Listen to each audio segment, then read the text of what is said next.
Là, c'est mon défi de la journée. C'est la première fois que je vais vous êtes les cobayes. Désolé de la situation. Mais quand on m'a dit qu'il y avait 3 sessions, puis que j'étais le prédicateur, eh bien, j'ai inventé, par la grâce de Dieu, la 3e. C'est tout. C'est toujours dans le thème de la communication. Puis, vous avez les feuilles, je pense bien, c'est marqué. Les facteurs majeurs qui influencent la communication. J'ai eu des suggestions d'une dame de notre assemblée pour me donner comme une direction, où m'en aller. Puis, j'ai suivi cette ligne-là. Puis, voici le résultat de l'étude. Ça fait qu'on va vous laisser le temps de vous installer. Puis, on va commencer dans quelques secondes.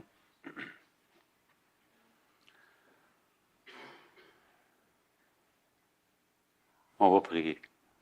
Éternel, c'est un privilège, encore une fois, d'ouvrir nos cœurs à ta présence, à la réalité que nous traversons avec la difficulté de communiquer d'une manière qui te plaise, puis qui soit édifiante pour les oreilles qui entendent ce qu'on a à dire. Je te prie, Seigneur, de m'aider à dispenser cette leçon pour que tu puisses toucher nos cœurs puis nous sensibiliser à qui nous sommes devenus en devenant des enfants de Dieu. Puis aide-nous, Seigneur, à nous comporter d'une manière digne de la vocation que tu nous as accordée par pure grâce.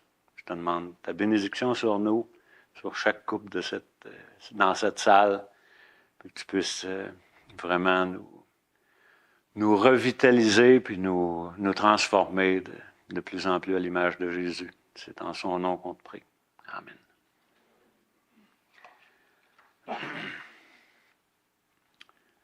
Dieu a créé l'être humain à son image, à sa ressemblance.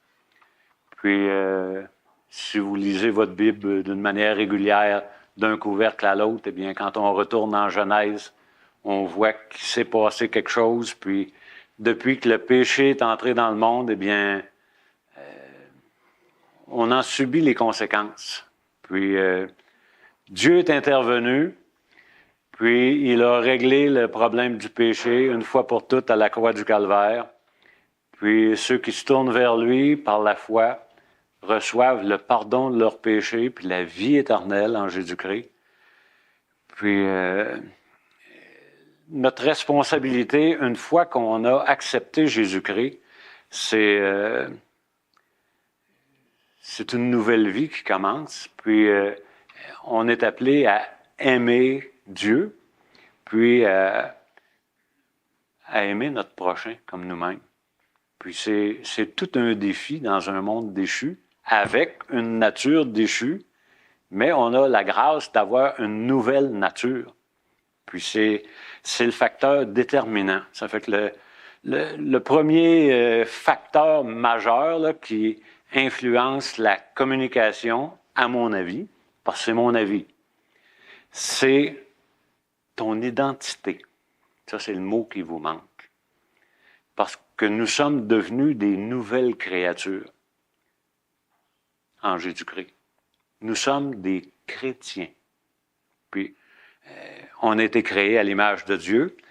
Puis, ça s'est produit à notre conversion. Puis, il y a un travail de régénération qui est en marche, qui est amorcé pour redorer l'image de l'homme avant la chute. Puis l'image redorée de l'homme avant la chute, c'est le reflet de Jésus. Parce que Jésus, il n'a pas la nature pécheresse que nous avons. Il est l'être humain parfait, puis il est Dieu parfait. Demandez-moi pas d'expliquer que Jésus-Christ est 100% Dieu, 100% homme, mais le 100% homme, c'est l'homme parfait. Puis, il nous a créés de nouveau pour qu'on vise cet objectif-là. La vocation céleste en Jésus-Christ sur cette terre, c'est de ressembler de plus en plus à Jésus-Christ. Ça fait partie de ton identité, si tu es un chrétien. Si tu n'es pas un chrétien, ton identité, c'est Adam. Puis aujourd'hui, si tu entends la voix du Seigneur qui te parle, eh bien, tu dois te tourner vers lui pour lui demander pardon pour tes péchés. Il est allé à la croix du Calvaire pour les éliminer, pour les porter à ta place, pour pas que tu subisses le jugement. Fait qu'il y a deux options devant toi. Tu marches selon ta vieille nature, en Adam, ou tu marches selon ta nouvelle nature en Jésus-Christ. C'est les deux options qu'on a. Puis, si tu marches selon l'Esprit, eh bien, ça va être en agissant en pleine obéissance à la parole pour désirer plaire à Dieu, puis en agissant en pleine obéissance à la parole, puis en aimant ton prochain. Fait là, mettez ça dans le contexte du couple. Eh bien, si je suis un chrétien, je dois me comporter comme un chrétien, puis c'est plus facile se lâcher lousse à l'interne.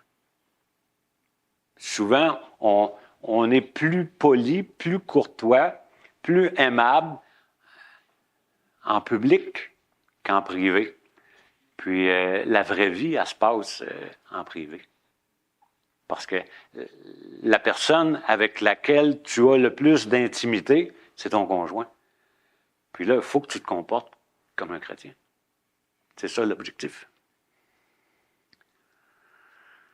Ça fait que ça va adresser, ça va te forcer à peut-être changer ta façon de communiquer avec ton conjoint. Donc là, je ne dirais pas tout le temps il, elle, lui. Puis, le deuxième facteur d'influence pour notre communication, c'est qu'est-ce que je veux dans la vie? Tes désirs puis tes motivations. C'est ça que vous devez idéalement écrire sur votre papier. Vous n'aurez pas grand-chose à écrire sur le papier. C'est juste un recueil de plein d'informations qui convergent pour essayer de comprendre un peu mieux la mise en pratique des 4 règles de communication. Ça fait qu'est-ce que je veux? Puis j'ai déjà prêché une série là-dessus, tout un été de temps, sur le cœur humain, le changement dans le cœur. Puis le thème là, de l'été, c'était « Tu fais ce que tu fais parce que tu veux ce que tu veux. » C'est facile, hein? Ça fait que tu dois réaliser que ce que tu fais, tu le fais parce que tu veux ce que tu veux. Puis dans Luc 6, 45, c'est un verset qui ressemble étrangement à un autre qu'on a vu dans Matthieu, mais je préférais celui-là. Ça dit, l'homme bon tire de bonnes choses du bon trésor de son cœur, le méchant tire de mauvaises choses de son mauvais trésor, car c'est de l'abondance du cœur que la bouche parle. Fait que si j'ai une nouvelle identité en Jésus-Christ, je devrais avoir quelque chose de différent dans mon cœur. Ça fait que quand ma cage brasse, eh bien, je serais supposé, si je marche selon l'Esprit, de répondre comme un chrétien. Avec des fruits de l'Esprit. Tu sais, la douceur, la patience, la foi, la maîtrise de soi. Galates 5, 22, 23. Le mariage, c'est quoi le mariage? C'est l'expression de l'amour de Jésus pour nous. Tu sais, ça dit, ces choses, c'est un mystère par rapport à Christ puis l'Église. Mais ça dit, ce mystère est grand, je dis cela par rapport à Christ et à l'Église. Du reste, que chacun de vous aime sa femme comme lui-même et que la femme respecte son mari. Puis les suggestions que j'ai eues, je les ai reçues, puis j'ai médité dessus, puis ça m'amenait à le rôle de l'homme puis le rôle de la femme. Puis quand les deux rôles sont pas bien compris, ou quand les deux rôles sont pas bien saisis, eh bien, il se crée un vacuum. Puis habituellement, c'est l'autre partenaire qui vient combler le vide. Ça reste pas vide longtemps. Tu sais, si le leader se comporte pas comme un leader, eh bien, le leadership va changer de camp, etc., etc. Puis, dans le couple, il faut comprendre qu'une femme est différente d'un homme, puis on n'a pas les mêmes attentes, puis on n'a pas la même façon de penser, de voir les choses. On est différents. On est égaux, mais on est différents. Puis on n'a pas les mêmes attentes. Ça fait que là, la dynamique n'est pas pareille. L'épouse, elle, je parle en général, elle désire être entendue, aimée, puis protégée. Puis l'homme, de son côté, lui, il désire être respecté. Puis le mariage, entre autres, c'est un terrain ou c'est un gym pour devenir de plus en plus semblable à Jésus-Christ. Puis les conflits surviennent là, lorsque les rôles des conjoints ne sont pas respectés ou les rôles ne sont pas comblés. Puis, dans l'ancien temps, la première fois qu'on a eu une conférence de couple à Lennoxville, il avait loué une salle, je ne me rappelle plus à quelle place, là. Ça avait duré le vendredi soir, tout le samedi au complet. Puis là, j'avais donné les principes de base du mariage, les 4 règles de communication, le rôle de l'homme, le rôle de la femme, puis les principes bibliques de la sexualité. Tout le paquet au complet. Fait que là, ils sont tous sortis, puis j'espère que ça a porté fruit. En tout cas, là, on reprend une mini parcelle de la conférence presque 20 ans plus tard. Puis c'est encore les mêmes 4 règles. Puis c'est encore les mêmes conflits. Puis on a encore le même cœur méchant et tortueux par-dessus tout. Mais on a une nouvelle nature en Jésus-Christ. Puis on est appelé à faire des progrès. Les conflits surviennent lorsque les rôles des conjoints ne sont pas respectés ou comblés. La femme vit la déception, elle vit de la colère, elle vit de l'abandon parce qu'elle n'est pas écoutée. Puis là, il ne m'écoute pas, je peux pas lui donner mon opinion. Puis c'est peut-être juste une mauvaise conception de la soumission de la femme. La soumission de la femme, ça ne veut pas dire qu'elle est muette, là, elle n'a plus le droit de... C'est pas un esclave. Puis un leader, ce n'est pas un dictateur. Fait que là, quand les rôles ne sont pas bien saisis, laissez-moi vous dire qu'il y a de la place pour des conflits en masse. Puis, le leader, lui, il doit être à l'écoute, parce qu'un des rôles de l'homme, c'est d'être un étudiant. Il doit apprendre à comprendre son épouse pour être en mesure de combler ses besoins. Ça fait que s'il n'est pas à l'écoute pour entendre les besoins de son épouse, comment il va faire pour les combler? Ça ne marchera pas. Puis une bonne communication, c'est basé sur la bonne compréhension de l'autre. Si on ne se comprend pas, ça ne marchera pas. Puis, dans Proverbe 18-13, on l'a vu ce matin, si tu réponds avant d'avoir écouté, eh bien, tu t'attires la confusion, puis tu fais un acte de folie. C'est de la folie. Puis là, tu n'es pas à l'écoute. Si tu n'es pas à l'écoute, tu vas frustrer ton épouse. Puis là, on ne doit pas prétendre de comprendre notre épouse. On doit aller plus loin que ça. On doit poser les questions pour voir si on l'a bien compris. C'est-tu vraiment ça là, que je dois comprendre de ce que tu viens de me dire? Puis on a le droit de poser des questions, parce que c'est ça la communication. pour être certain, là, parce qu'on n'a pas de bon lecteur de pensée. On doit vraiment bien saisir la pensée de l'autre. Ça fait que tu laisses savoir à ton partenaire que tu veux comprendre. Ça fait que tu poses des questions, puis tu ne dois pas prétendre que tu comprends. Ça fait que tu vérifies, ouais, tu as bien compris. Puis l'homme, de son côté, lui, il se referme sur lui-même s'il n'est pas respecté. Puis là, ça crée un vacuum, puis il arrête d'être le leader qu'il devrait être. Puis là, souvent, la femme, elle prend le leadership.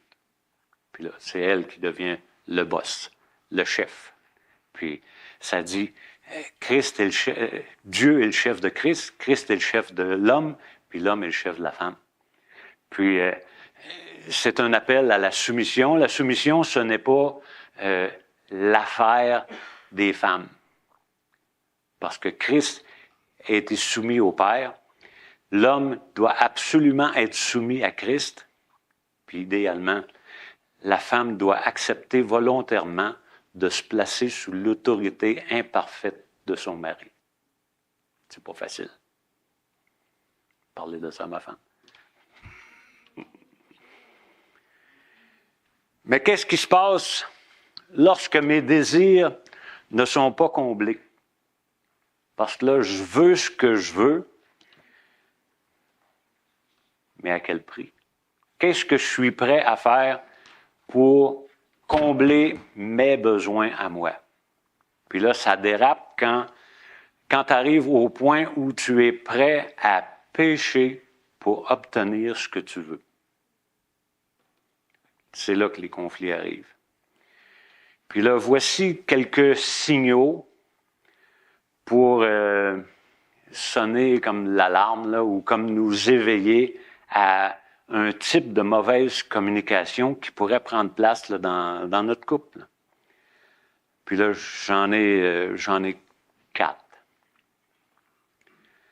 Le premier, c'est l'exagération. Je ne sais pas si vous avez déjà entendu ça là, dans la province de Québec. Tu es toujours en retard. C'est toujours à la traîne. Tu fais jamais ce que tu es supposé de faire. C'est ça l'exagération. Toujours, toujours. C'est toujours comme ça. Il n'y a rien qui change. Tu es toujours. Puis là, eh bien, ouais. C'est possible que ce ne soit pas toujours. Puis c'est peut-être de l'exagération. Mais la personne qui se fait pointer par l'exagération, ça ne l'édifiera pas. Ça va l'écraser. Puis on n'est pas là pour s'écraser mutuellement, on est là pour s'édifier mutuellement. C'est juste le contraire. Puis le deuxième, on l'a vu dans la règle numéro 3. Ça fait que ça va être comme un survol des 4 règles, peut-être rapidement. Crier des noms. T'es donc bien imbécile. T'es donc bien ci, t'es donc bien ça. Puis là, c'est gratuit, là. Puis c'est du fond de notre cœur méchant et tortueux et corrompu que ça sort. Puis c'est absolument pas Éphésiens 4, 29 qu'il ne sorte de votre bouche aucune parole mauvaise. C'est vraiment méchant. Puis ça doit être... c'est des signaux de mauvaise communication. Si ça arrive, là, il faut comme équipez-vous d'un drapeau. Faites-vous un signal. T'sais, apprenez les 4 règles de communication. Là. Puis là, s'il y a un bris là, d'une règle, je sais pas, moi, faites un signe. Hein. Qu'est-ce qu'il y a? La règle numéro 3, attaque le problème. Ou agis et ne réagis pas. Ou maintiens-toi à jour. Ou là, ça serait-tu possible de me dire la vérité? Bon, en tout cas.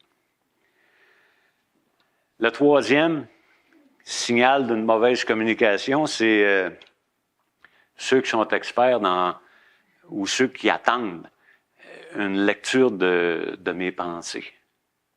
Lire dans la pensée. Ah, je m'imaginais que, je pensais que, j'étais certain que, puis pourquoi tu ne m'as pas posé la question directe?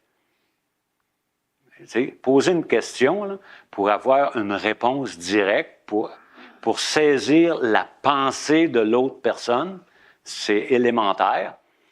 Puis là, si tu fais juste y aller avec des suppositions puis des lectures à distance de la pensée de ton conjoint, c'est possible que tu te trompes. Puis le quatrième, c'est blâmer. Blâmer ou faire des reproches. Ah, si t'étais pas si dépensier, ou si t'étais pas si dépensière, ou si t'étais pas gaspilleux, ou en tout cas traîneux, puis là, nommez-les toutes, là. Blâmer. Puis ça traduit une déficience au niveau du pardon. Fait que ça vient en conflit avec la règle numéro 2. Maintiens-toi à jour. Puis là, si tu blâmes, là, c'est parce qu'il y a un problème qui n'a pas été réglé dans le passé. Ça fait que sortez vos filières, puis videz vos classeurs. Ça fait que là, vous allez arrêter de vous blâmer pour des choses qui sont arrivées. Oui, mais la journée de mes noces, quand t'es blablabla, puis ouais, OK. Là, ça fait combien de temps? Alors, ça fait juste 49 ans. Ouais. Nous autres, on s'en parle plus des affaires de même. Ça fait longtemps. Ça fait une déficience au niveau du pardon. Puis lorsque tu humilies ton conjoint, parce que tu blâmes ton conjoint, tu es en train d'humilier ton conjoint, tu brises la confiance du couple, puis tu attaques activement l'Évangile dans sa vie. Parce que là, je reviens en arrière à l'intro, ton identité, là. Puis peu importe si la personne en face de toi à qui tu t'adresses, elle est née de nouveau ou pas, tu dois réaliser là, que toi, tu as été créé à l'image de Dieu, puis l'autre personne aussi. Tu dois traiter la personne comme un être humain créé à l'image de Dieu qui a absolument droit au respect, puis à la dignité. Même s'il n'est pas endurable, ou même s'il n'est pas endurable, même s'il est détestable, même s'il est détestable, tu dois le traiter comme un être humain créé à l'image de Dieu. Est-ce que c'est facile? Absolument pas. Ça prend la grâce de Dieu. Aucune épreuve ne vous est survenue qui n'ait été humaine, et Dieu qui est fidèle ne permettra pas que vous soyez éprouvés au-delà de vos forces. Mais avec l'épreuve, il préparera le moyen d'en sortir, afin que vous puissiez la supporter. Tu dis, je suis pas capable. Ouais, mais Paul, il me dit, je puis tout par celui qui me fortifie. Là, tu dis, on s'en sortira pas. C'est une question d'obéissance. Est-ce que je vais marcher par l'esprit ou est-ce que je vais marcher selon la chair? Puis c'est ça tout le long. Lorsque Dieu dit, t'es pardonné, je suis mort à la croix, j'ai porté tous tes péchés sont pardonnés. Puis toi, tu es en train de dire, tu seras toujours coupable parce que tu es toujours ci, puis tu es toujours ça. Puis tu n'es rien qu'un ci ou tu n'es rien qu'une ça. Puis c'est incompatible avec notre identité. Ce n'est pas se comporter comme un chrétien. Puis lorsque tu humilies ton conjoint, eh bien, tu ne fais pas seulement qu'offenser ton conjoint. Tu es en train d'offenser Dieu lui-même. Là, on a deux options. Tu honores Dieu, puis la personne qui est avec toi, ou tu manipules la personne qui est avec toi pour obtenir ce que tu veux. Ça, c'est un peu le gros là, de ce que je veux vous partager. Qu'est-ce que je suis prêt à faire pour obtenir ce que je veux? Puis si j'oublie mon identité, je veux satisfaire mes désirs puis mes passions. Puis si je veux respecter mon identité en Jésus-Christ, ce que je veux, là, c'est plaire à Dieu puis aimer mon prochain. Ça fait toute une différence. J'ai un tableau ici pour sonder nos attitudes par rapport à notre conjoint, à savoir, est-ce que je me comporte avec mon conjoint comme un chrétien ou est-ce que je suis simplement un manipulateur ou une manipulatrice? Les attitudes d'honneur puis les attitudes de manipulation. Dans la première case, à gauche, tu appartiens à Dieu.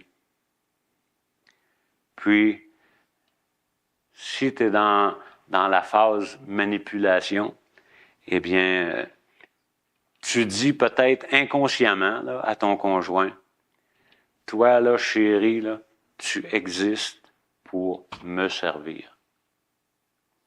Puis, le leadership dans le monde, là, c'est une pyramide, d'accord? Puis dans le monde, le leader, il est au sommet de la pyramide, puis tous les sujets sont sous ses ordres pour servir le leader. Puis, si tu es un chrétien, inverse le triangle. Puis, Christ, c'est notre exemple de leader. Puis, il est à l'autre extrémité du pic. Puis, il est venu pour servir. Puis, si l'homme remplit bien son rôle, eh bien, son objectif, c'est d'être au service de ceux qui sont sous son leadership. C'est le contraire du monde. C'est l'inverse. C'est diamétralement opposé. Ça fait que si tu dis, ou si tu, peut-être inconsciemment, tu dis, toi, là, mon conjoint, que ce soit elle ou lui, tu existes pour me servir. Ça, c'est de la manipulation. On est là pour servir l'autre. Tu as été créé à l'image de Dieu. Puis si tu es du côté de la manipulation, eh bien, la personne qui est devant toi, c'est autre chose qu'une personne, c'est un objet. Puis c'est de la manipulation. Puis si tu es vraiment un chrétien né de nouveau, puis tu as compris ton rôle, ton désir, tu vas aimer, là. Aimer, c'est donner. Dieu a tant aimé le monde qu'il a donné son Fils unique. Puis, il dit, il n'y a pas de plus grand amour que de donner sa vie pour ses amis. Vous êtes mes amis. Bien, Jésus a très bien défini qu'est-ce que c'est l'amour. Puis, quelqu'un qui respecte, là, qui comprend son identité en Jésus-Christ, eh bien, je désire que tu réussisses. Ça, c'est le désir de quelqu'un qui a compris qu'est-ce que c'est un chrétien. Je désire que tu croisses à tous égards, que tu deviennes de plus en plus semblable à Christ. Puis, autant l'homme que la femme. L'homme doit protéger, enseigner, combler les besoins de son épouse, puis l'épouse doit être une aide puis un soutien pour le mari, puis les deux doivent grandir en obéissant de plus en plus à Jésus-Christ puis en le reflétant dans sa vie. Puis la manipulation, du côté de la manipulation, c'est je te donne pour recevoir ce que je veux de toi. Je te manipule.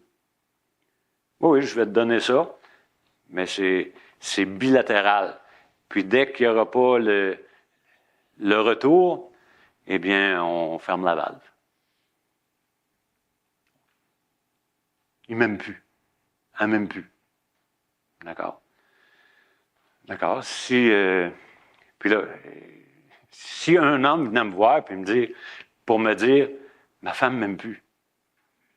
Je dis, oui, puis. J'ai dit, c'est quoi le rôle de l'homme? C'est aimer ton épouse comme Christ a aimé l'Église. J'ai dit, aime-la même si elle ne t'aime pas. Puis, aime-la là, pendant, je ne sais pas moi, 25-30 ans, puis on s'en reparlera. Peut-être qu'elle va avoir changé d'idée. Si tu viens à bout de la convaincre par ton comportement, ton attitude, la façon d'interagir avec elle, comme quoi tu es prête à lui donner ta vie. À mon avis, un homme récolte ce qu'il sème, et vice-versa. Ça fait que donner pour recevoir ce que je veux de toi, c'est de la manipulation. Si on va de l'autre côté, je désire que tu réussisses. Savez-vous c'est quoi la réussite d'un chrétien et d'une chrétienne?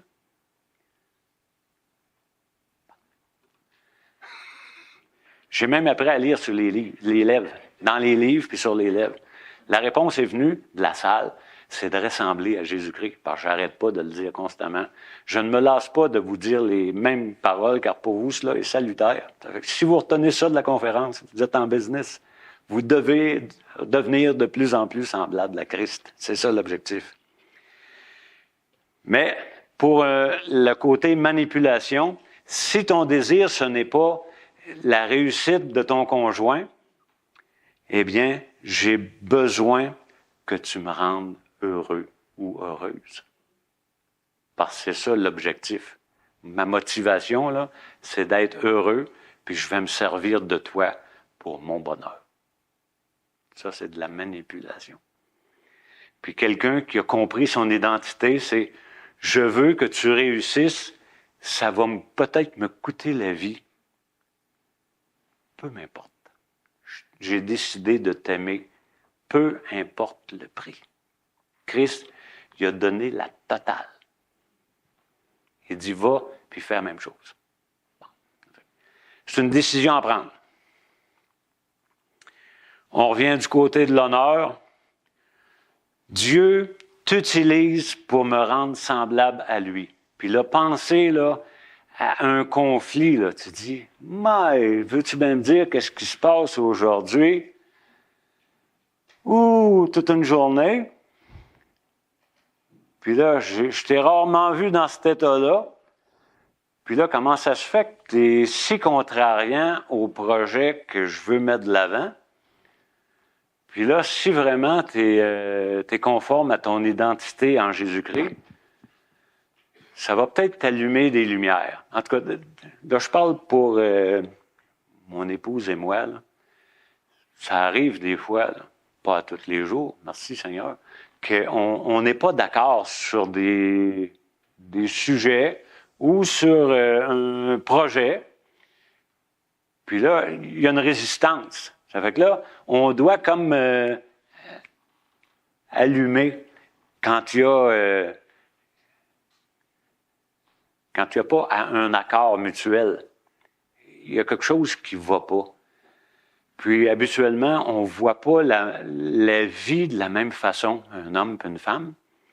Puis quand on sent là, qu'il y a une résistance, eh bien là, on a deux options. On ferme les yeux, puis on continue, puis ça va être de la manipulation, parce que si on regarde comme il faut, Dieu t'utilise pour me rendre semblable à lui, puis de l'autre côté, là, le problème, dans le fond, là, c'est toi, parce que tu bloques là, le progrès qu'on pourrait faire ensemble, là. Mais c'est pas ça la vraie... Si tu comprends bien là, ce que c'est un chrétien ou ce que ça devrait être un chrétien, puis que là, il y a une résistance dans le conflit, Tu dis là, ça serait-tu possible que ça soit une application directe à Romains 8, 28? Tu sais, nous savons du reste que toute chose concourt au bien. Comment ça se fait qu'un matin, cette personne-là que j'aime, là, que j'ai mariée, elle résiste autant à un projet qui semble si merveilleux? Puis là, est-ce que Dieu pourrait m'utiliser ou utiliser cette résistance-là pour que je puisse peut-être m'éveiller et dire, c'est-tu vraiment utile? Ça va-tu aider la croissance de la famille spirituellement et autres? Puis c'est-tu vraiment un bon projet autant que ça? Puis là, comment ça se fait qu'il y a autant de résistance? Ça fait que là, on a deux choix. On dit là, tu comprends rien, t'as la tête dure, c'est toi le problème. Ça marche pas. Ou tu dis, bon, on va prendre une semaine, on va réfléchir, on va réévaluer le projet, puis peut-être qu'on va l'abandonner, ou à moins qu'on ait une autre alternative. Bon, mais c'est ça la communication. On doit s'en parler. Puis le dernier point que j'ai à vous suggérer, c'est je vais t'aimer, même si tu ne réponds pas avec amour. Puis c'est ça, notre identité en Jésus-Christ. Tu dois, dans le cadre de notre journée, là, tu dois persévérer à appliquer les 4 règles de communication dans ta vie, même si ton conjoint ne les applique pas encore. Je vais t'aimer, même si tu ne réponds pas avec amour.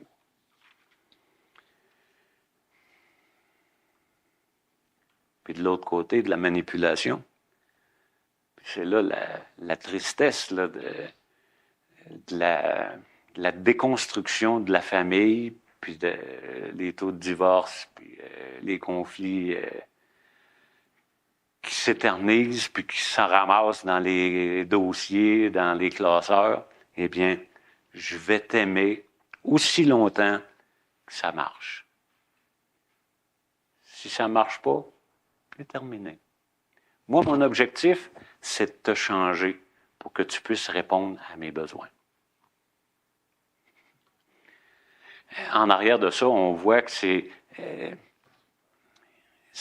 l'égoïsme est manipulateur. Puis, notre nouvelle naissance, notre amour pour Dieu puis le prochain, c'est le contraire de la manipulation. Puis, il y en a un qui vit pour lui-même, qui se sert des gens pour sa gloire, puis pour son confort. Puis de l'autre côté, lui ou elle est prête à donner sa vie pour l'autre. Fait que là, pour moi, là, ce sont des facteurs qui influencent la communication. Puis là, quand il y a de la manipulation, puis qu'elle est perçue de part et d'autre, eh bien, la colère vient. Puis là, initialement, j'étais pour faire une présentation exclusivement sur la colère, puis je préfère celle-là. En tout cas, la colère, elle vient là, lorsque les deux personnes, le mari puis la femme, ont des désirs non compatibles pour le moment. Ça ne fonctionne pas. On n'a pas les mêmes objectifs.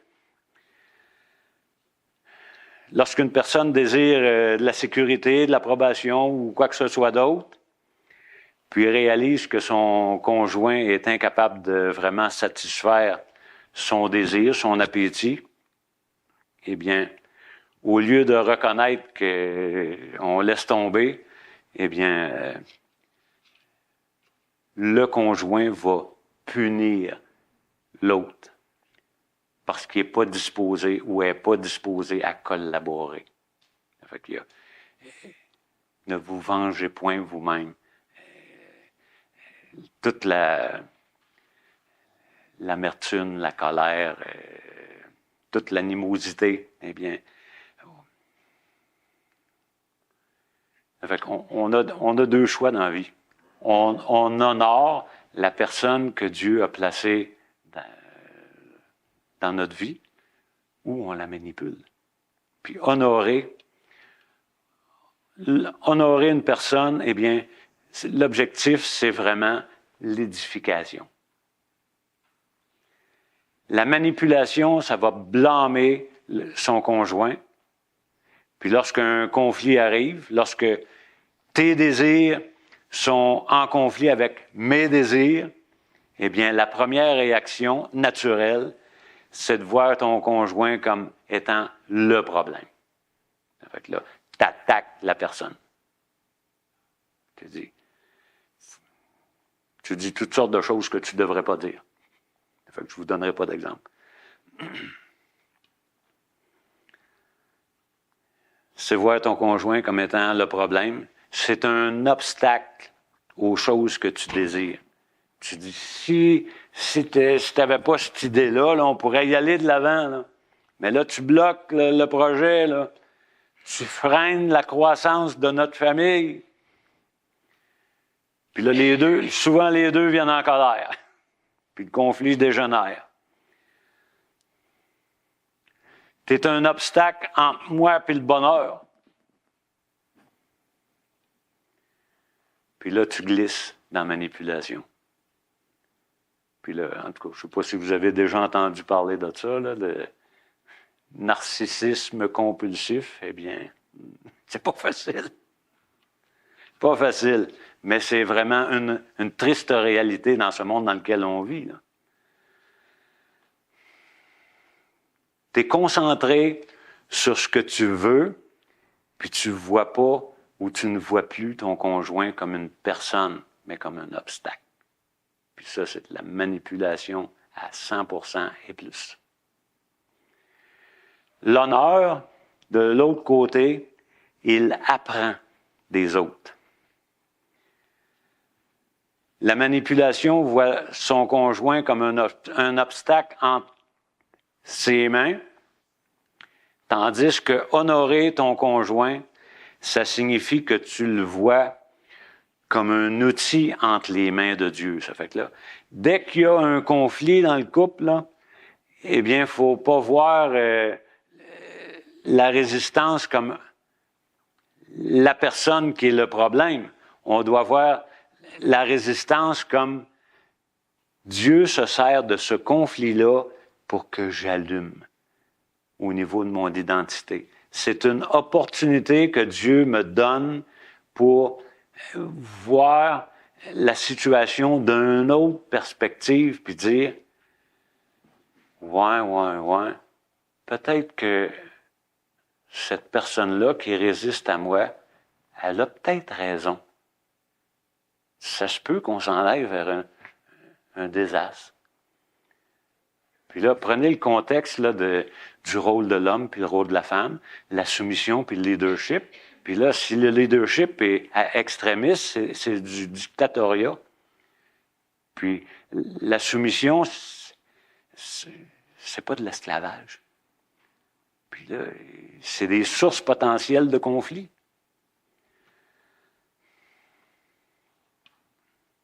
Mais si je réalise que la résistance, c'est une lumière qui allume pour que moi j'allume puis dire, là, Dieu veut m'enseigner quelque chose qui est pas dans mes jetons.